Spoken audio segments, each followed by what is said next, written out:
Most of us think we have a problem in our life unless we have something that's a bigger problem to contrast it with.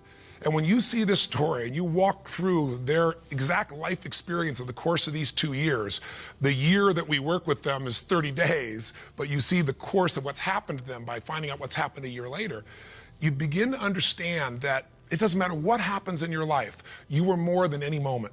There's no challenge you can't face and overcome. The events of our lives don't control our lives, our decisions do. And so I figured if we could take a couple that has faced this big a challenge and be able to break through, then you could look whatever's in your life and make it happen. It's kind of like, if I wanted to show you that if you could face your biggest fear, your smaller fears kind of drop aside. It's like, what's your biggest fear? Today, one of the biggest fears so many people in North America and around the world, in the Western world, are facing is losing their job. It's a horrific possibility. It has impact on your family, your psychology, your emotion, so many things, your choices. But the truth of the matter is, what's a problem? Losing your job is a massive problem until you find yourself in a position where you lose all your savings. What it took you maybe 10 years of working to get. Then what's a problem after losing your savings? That's not a problem anymore when all of a sudden you lose your leg or an arm or something horrific happens to one of your children. That's not a problem when someone tells you all of a sudden that you have terminal cancer. And I've had those moments where somebody says you've got that tumor in your brain and we don't know what it means. Those moments take your other problems and make them disappear. And you know what's interesting? When you ask most people in North America, what's the greatest thing that could ever happen to you? Give them 10 seconds. It's been done over and over again. First 10 seconds, what comes to your mind? What's the best thing that could ever happen in your life? The majority of people in North America say what? Can you guess? Winning the lottery. And many of them say winning a $100 million lottery, $200 million lottery. That's what's going to make their quality of life extraordinary. But when you do the studies, and there have been many done over the last 15 or 20 years on people that win these giant lotteries, what are their lives like 2 years later, 3 years later, 5 years later? Is the quality of their life extraordinary? Rarely, if ever. Because what's happened is they haven't grown. Life gives us these events, these, quote, horrific events, because there's an area of our life that has to grow. If you were to ask me, Tony, out of all the millions of people you've worked with, if someone really wants to feel alive, they want joy, they want happiness, they don't just want money or things or just even respect, they want to feel a sense that life is meaningful and alive, what does it take? I tell you one word: progress. When you're making progress in your life, it doesn't matter where it is, you're going to feel more alive. If you're overweight, but you get yourself today and you say, you know what, I'm stepping into gear. I'm just putting these darn shoes on. I'm not waiting for the perfect, person to come by and coach me. I'll get that too. But right now, I'm just going for a walk, or I'm going to go for a jog, or I'm going to go lift some weights. I'm going to do something right now. And you get yourself into gear and you do that for a few days in a row. Even if you haven't lost the 10, 20, or 30 pounds yet, you're going to start feeling better immediately because you have the power of momentum and you're making progress. Progress equals growth. Growth equals feeling alive. We grow or we die. So what's the worst thing that could ever happen in your life? Same survey, ask the people in North America, 10 seconds to come up with the answer. Number one answer, to become a quadriplegic. That's why I made this show. Because the idea that I could be in a position where I'd be alive, but I couldn't physically feed myself, take care of myself, that I'd be completely immobilized, for most people, that's the scariest thought of all. To them, that's the worst possible fear. So by going through this journey with Frank and Kristen, and experiencing their emotions and seeing and feeling that in 30 days they could go from trapped in their home where there is no possibility of a future, no idea of intimacy, no idea of children, to world travelers who are doing things they weren't doing before when he was, quote, supposedly able-bodied, happier and stronger and closer in their love than ever before.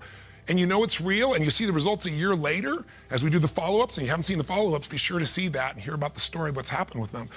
When you get that experience, it affects you, because it isn't somebody verbally telling you a story. It's something you kind of went through. So the idea here is, I'm sure you have some other fears outside the one we just came up with. Whatever you're afraid of, the job, the loss of relationship, trust me, it's small. If you'll face a bigger fear, that little fear will start to be handled pretty easily.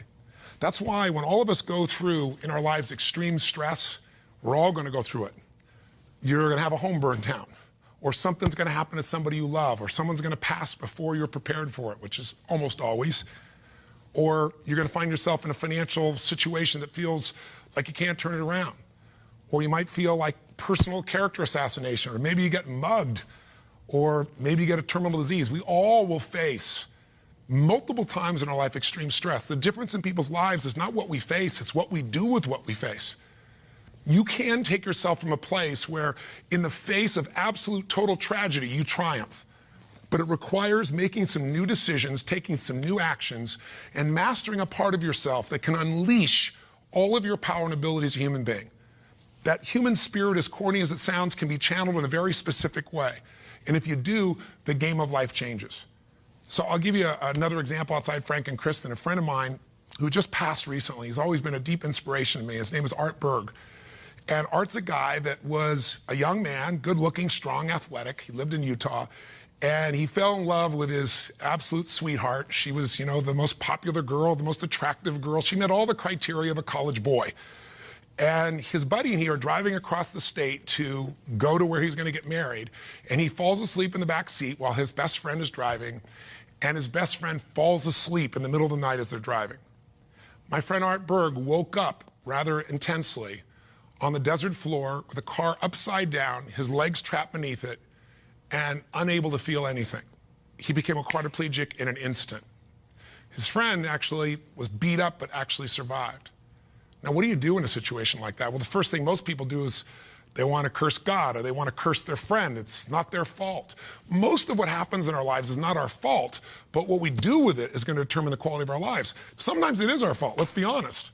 But lots of times, events happen. Stuff happens, or whatever word you want to replace stuff with. You know what I'm talking about. But what's different about this man is he made a different set of decisions. On that day, he said to himself, you know what? I got two choices. I can live here in the dirt and live and suffer the rest of my life on what I've lost, or I can figure out how to maximize what I have. He developed this mindset. His mindset was, before the accident, there were about probably 10,000 things I could do. After the accident, he said I could probably do 9,000 things. Before the accident, I was probably not even doing 500 of those things.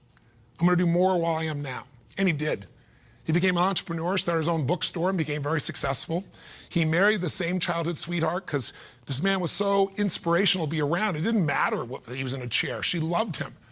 He had 2 children, one of the greatest gifts of life. And he did all kinds of crazy things. He'd scuba dive. His friends would put him in a suit and tie a set of weights to him. He'd drop to the bottom. They'd drag him along the bottom. That was his idea of scuba diving. He was an incredible human being, and he lived an incredibly full life filled with joy. The worst thing ever happened to you, be a quadriplegic? The best thing, win a lottery and feel like everybody wants something from you and you didn't earn it, and there's no sense of joy and everything's about trying to hang on to what you got? What is the best thing that could happen to you? What is the worst? The worst is not to take control of the force that controls your life. And that force is human emotion.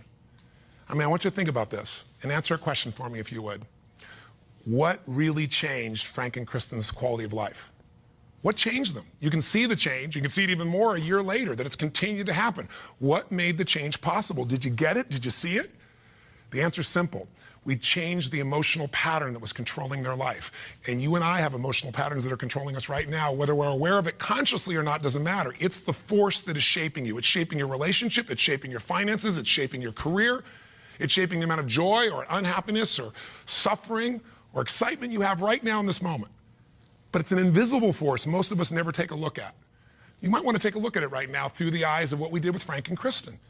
Now, what was the emotional pattern that was dominating them at the beginning of the show? You could feel it, couldn't you? And there was this feeling of death, that there was no future, probably the most common belief system in people in North America and now in Europe. 60% of Americans now believe that the future is going to be worse than the past for themselves and for their kids. 70% of Germans and Europeans, I think it's 80% according to the Pew study recently in France. Around the world, we're starting to believe that circumstances control who we are. Don't get me wrong, circumstances play a huge impact. Events play a huge impact on your life, but they're not the ultimate determining factor. The force of human spirit or emotion is it. With the right emotion, you can unleash things you could never dream of. And I know you know this is true. So take a look, let's analyze. Where do these two live after the accident? Well, where would you live if you were Kristen? I mean, you've lost your future, supposedly. There's no intimacy. There's no chance of children. You've become the full-time nurse to your husband who you love, but now you're changing his catheter every few hours. You're afraid to leave the house because you're afraid, what if he falls over? He may stop breathing. I mean, there's no life. So she goes from the emotions of feeling depressed, for the life she's lost, to feeling angry. I call it a crazy 8. We get tired of feeling sad, and then we'll get angry for a while, and then we beat ourselves up for being angry at ourselves or God or our partner, and then we get all depressed again. It's a common pattern. You don't have to have something like their event happen in your life to get stuck in a crazy 8. But interestingly enough, she's living in that place, and now what's Frank doing? Frank wants to help his wife, but he's got a limitation we got to break through. He's got a belief. All breakthroughs start with a change in your beliefs. Because once you believe how something is, that means you're certain that's how it is. If you're certain it can't change, you're right, it can't. I can't convince you. No one else can convince you. And Frank's thinking, I'm helpless, and I've harmed my wife. And he's living with the emotions of guilt and sadness and depression. And when he's tired of that, he gets completely overwhelmed because he says, if I just would have not jumped in, or if I would have jumped in a different spot, or a million other things, if they were different, then I wouldn't have destroyed my wife's life. Instead of saying, my wife needs me right now, and I don't give a damn if I'm trapped physically in this chair, my soul, my spirit's going to reach her. That's my assignment, to get him to remember that power. To not only get him to remember it, but to get him to use it and shift his wife. And that's what we did through this process. How? Well, the process really was giving him a series of experiences that would change his entire belief about who he is. I could try to tell him, oh, here's what you can do. Yeah, I'm 6'7", and I obviously have use of all my appendages. Easy for me, right? But if I get him to have some experiences, like I bring him to Fiji, and I show him he can get out of the house, more than get out of the house, become a world traveler, and go through all the challenges that are part of that if you watch our little section of the story behind the story, you'll hear some things that weren't in the show about that, by the way. But I get him to travel to Fiji, and the first thing I got to do with him is I got to get him to experience, not know intellectually, but experience he can make a difference for his wife. He is not helpless. She needs him, and he can transform her. He can take her from crying, sad, out of control, angry, to laughing and giggling and feeling love that fast. It's a beautiful moment in the show if you watched. And all it is something called presence. Something, if you're not clear about, do some homework, follow up with us or someone else, figure out how to create that, because that's what changes relationships. Presence. It works. And Frank starts to understand, not verbally, but by his own experience, hey, I don't have to live in that sadness or that feeling of being unworthy or that feeling of being overwhelmed. I can matter. I can matter to her. I don't have to be the person she just takes care of. It was a huge shift in the experience. And I'm giving you Frank's example because it relates to yours. Maybe you have different emotions, but don't we all get to points where we feel like we don't matter or we can't change something? We're stuck, and it's our belief. Great way to break that belief, get yourself another experience. That's what I do with people in seminars. That's what I do in any coaching process. Change it. What do we do after that? We take him through the experience of facing his fears, and we get him to do the skydive together with his lady. And he feels total freedom for the first time since the accident. You get freedom when you face your fear. Not just face it, but you push through it. I get him to face separation from his lady for 10 days. Get him to be in a room with Olympic athletes who couldn't move across the room. He couldn't move across the room, but now they're incredible, and he feels like he's not enough, and he has to push through that. Show him how to get back his dream, drive his truck, get in that thing and drive 100 miles an hour, even though all you got is your elbows to drive the darn thing, and I'm on the other seat. Pretty cool thing. So it was a stacking of these experiences that got Frank to own himself in a new way, to build a new identity, a new set of emotional patterns. So here are the steps, and this is what you want to do. What did I do with him? I did 4 things. That's all I really did at its core. Number 1, for both of them, for Frank and Kristen to transform, I identified where do they live emotionally. That's what you got to do. Where do they live emotionally? Well, we just decided, we just described where they live. Depression, anger on one side, feeling guilty, feeling overwhelmed, feeling sad on the other. There's no way they can change their life with that as the emotional fuel to get you to take action. You're not going to take action. There's not enough intensity to get you to get through the obstacles or the tragedies or the challenges. Once you see what the pattern is and you tell yourself the truth, this is where I'm living, step 2 I did with them, is I identified what's the antidote. So if fear is what's controlling things right now, we need an antidote called courage. Now, courage doesn't mean that you're not scared. Courage just simply means that you're scared to death, but you do it anyway. It's an emotional muscle. It doesn't feel good. You just exercise it. That's what courage is. I mean, everybody you know has different emotional patterns. And it may be hard to see it in yourself, but I bet you know in other people.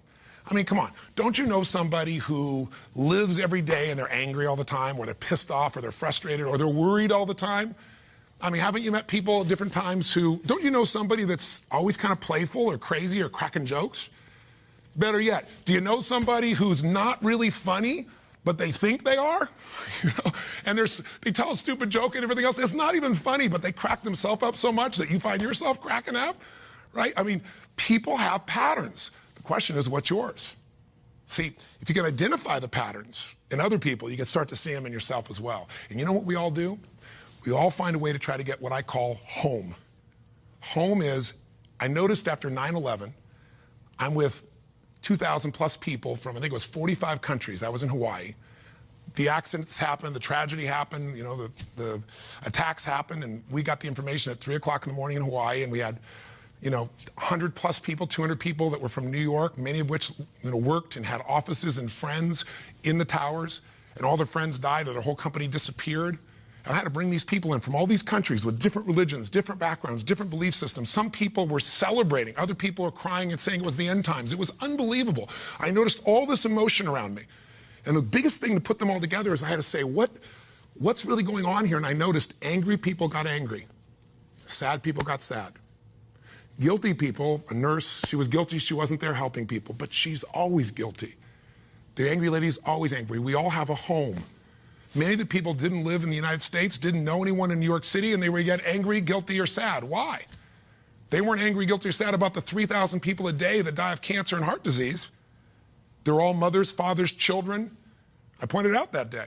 You can't be convenient with your compassion, and yet most of us are. We're unaware that we use events as a trigger to get home, back to the patterns we know, even if it's uncomfortable. So if you identify where you live, emotionally, the patterns that are limiting you, the second piece is find the antidote. Courage can replace fear. If you're feeling this unbelievable feeling of overwhelm, you need love or support. And not just go get it, go give it. See, finding that antidote starts to change the game. And then after you identify it, you find the antidote. Number 3 is you got to practice that emotion. I know that sounds weird. I'll explain what I mean in a moment. But you got to do that emotion enough consciously that you can go from frustrated or depressed to determined. And you know how to shift that gear, and it's not fake, it's not some pump up, it's real. And it changes your life when you can do that like that. And it's a biochemical change. It's not some I'm happy, positive thinking BS. That's not what I teach. I'm not here to tell you go to your garden and chant there's no weeds. I'm here to say there's the weed, go pull it out. But you're not going to pull it out without determination, without passion, without commitment. Am I making sense? So if you know the pattern, if you find the antidote, if you practice it enough, and then the final step, you condition it. You practice enough that you can just automatically go into it, that's when your life changes. So what are you going to do as your assignment for this week to take this little 10-minute rant I'm giving you and convert it into a massive, measurable increase in the quality of your life? I can't do that for you. You can do it for yourself if you do what I tell you. Here's what you're going to do. Step 1, and this will be on the web as well. Step 1, you got to identify where you live. So where do you live?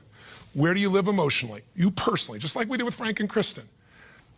There are thousands of emotions. There's 4,000 words in the English language, I should say, for different individual emotions. I did the research on it years ago. I'm gonna have you take out a piece of paper, pen, take out your notebook, computer, get a page. On one side, one column, write all the emotions that you experience at least once a week that empower you in some way. Love, passion, excitement, creativity, whatever it is. Peace, determination, I don't know, what are yours? I want you to write the emotions, though, you don't experience once in a while. The ones you experience at least once a week in a powerful way and really feel it. Not an emotion you feel once every blue moon. On the other side of that page, or if you do it on our little application or wherever we put it here, the other side I want you to write all the negative emotions, or to be more fair, all emotions can be positive if you use them, all the disempowering emotions, the ones that tend to put you in a state where you don't follow through. And I want you on that side to write all of them and do it simultaneously. Just keep making your list. What are the emotions I go into that mess me up, like feeling frustrated or overwhelmed or lost or alone or depressed or pissed off and rageful, whatever it is you go. And again, not emotions you experience once in a while, the ones you experience at least once a week. So make a list of all the emotions you experience at least once a week, ones that empower you, ones that disempower you, on the list. That's step 1. That's identifying where you live. And circle the top 2 out of the whole list that you experience most often that are empowering, and the top 2 you experience most often that are disempowering. That'll be step 1. Now, I'm trying to explain it to you here. It'll be right in front of you as well, so if you forget what I'm saying, it's going to be on the little checklist. But I want you to know what I mean. Step 2, Let's identify the solution. So you look at your list, and you see on the disempowering list, I got sadness and depression, or I got feeling lonely, or I've got feeling rage and anger, or I got feeling fear. What emotional state would you like to feel in that situation that would change your life? If it's fear, maybe it's courage. Again, courage doesn't mean it's easy, doesn't mean you feel, confident. It just means you're going to do it anyway. Maybe it's determination. Maybe instead of feeling alone, you feel loving and you go give to somebody else. What's the antidote? What's an emotional pattern that if you live that, it would change the game? Is it faith? Is it passion? Is it courage? Is it playfulness? You're taking things just too damn seriously. You've forgotten perspective. Go watch the show again. See if you really have a problem. See if your problems are as challenging as the people you just saw who transformed their tragedy into something tremendous, something beautiful, something magnificent, something meaningful, something that can even help other people that are watching. That's the beauty. So that's the second step. What's the antidote? Come up with your antidote emotion. Step 3 is you got to practice that emotion. Now, I know that sounds silly, stupid, kind of weird. But if you came to a seminar with me, you'd see, 3,000, 10,000 people. And we do this, and we condition that a new emotion till you can shift gears. Have you ever heard about the fire walk? It's not about the fire walk. I do skydiving, all kinds of crazy stuff. It's a metaphor for how do I go from afraid, fire's metaphor for whatever you don't follow through on your life, whatever holds you back, to snapping and going to a state of mind where I just move through. It's not this big mind over matter thing. It's mind over emotion. It's shifting. And when you learn how to go from scared to determined in action, what can't you do in your life? So we show you how to do that. But for right now, I'll give you just a quick example. Understand that emotion is really created by motion, by the way you use your body. So quick example, real quick. Imagine a time when you know someone who's depressed or you were depressed. If you ever felt that way, I'm sure you have at some time. And think about what you do with your body. When somebody's depressed, do they get all excited, talk faster, gesture? No. Everything kind of slows down, doesn't it? What happens to your shoulders? They drop. Where's your head when you're depressed? Drops. Where's your breathing? Full or shallow? It becomes shallow. You talk loud and fast or slow and quiet? Slow and quiet, more hesitant. Now, emotion is created by motion. You can try and think yourself into I'm happy. But if you go, I'm happy, and your body's like this, nothing's going to change. We can change our biochemistry by eating, by taking a drug, by smoking a cigarette, because then you take a different breath, you eat food you like, you fill up your tummy, and you start to breathe nice. Your whole mental, emotional state changes, doesn't it? So what I'm saying is you don't need the cigarette, you don't actually need the food. You can just physically learn to say, this is what I do when I'm depressed, this is what I do when I'm most determined. There's this gesture I made. I remember one time when I was a kid, or one time I got pissed off and what did I do? I made a gesture, I stood taller, I looked the person in the eye, I spoke with more authority. Now, my idea of passion and determination may be a little over the top for you, and I get it. I'm a crazy mofo, and I'm a passionate human being, but you can do your version. What do you do when you're really feeling something like determined? What do you do when you are passionate? With your face, with your voice, with your body. Just practice and make a contrast. Here's what I do when I'm sad. Here's what I do when I feel loved. Here's what I do when I'm worried. Here's what I do when I'm determined. That's what I mean by practice. And I'd love to have you in an event, but I'm trying to give this to you so you can do it right now, and you can. And maybe this would be helpful to do with friends so they can give you feedback and say, here's what you do. I see you do this when you're really strong. I see you do that when you're kind of weak. That's the third step. Practice. Now, what's the assignment? Figure out your emotions. Where do you live? Positive, negative. What are the big primary antidotes? What emotions do you need? Practice the emotions you need so you can go into them a few times. Sounds a little weird, but if you do it, you'll see it's actually quite fun. Feels powerful. Maybe do it with a friend. That's the easy way to do it. And condition it. And that means take the next 3 days, do this 3 times. Figure out the difference and shift from not sure, worried to determined. From overwhelmed, I don't know what to do, to focused. And you just deliberately, physically make the change from one to the other. 3 times for 3 days. If you're bold, do it for 7. But if you do this 3 or 4 times a day for 3 to 7 days, you'll start to get a pattern in your body. And the pattern in your body, a new pattern, means a new life. Our life's a reflection of our emotional patterns.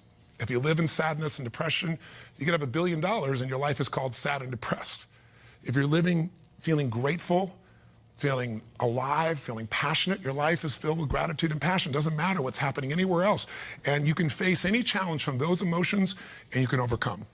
Does this make sense? This is how you can take what you watched in that show and convert it into some actions that'll change you. Very simple approach. Or come see me or get some coaching. I've got all kinds of resources, but this is something you can do right now. You don't need anybody else to make happen. You just need a little ability to take action. Make sense? And if you haven't seen the show, for God's sakes, go on Hulu and watch the show, or all this will just sound like a bunch of words. If you've had the experience, and you know what I'm talking about, and you've witnessed it, it'll be real in you right now, and you'll get a sense of what you can do to move forward. And if you can't find it on Hulu, once again, send us a little email, and we'll make sure we find a way for you to be able to observe or experience the show directly. And last thing I'll say to you is, the best way to keep something in your body is share it with somebody else. The whole philosophy of my life has been, if your life's going to be meaningful, you can't just be about me, you got to be about we. So if you can, if you feel like it, if your spirit's touched by this, help us pay it forward.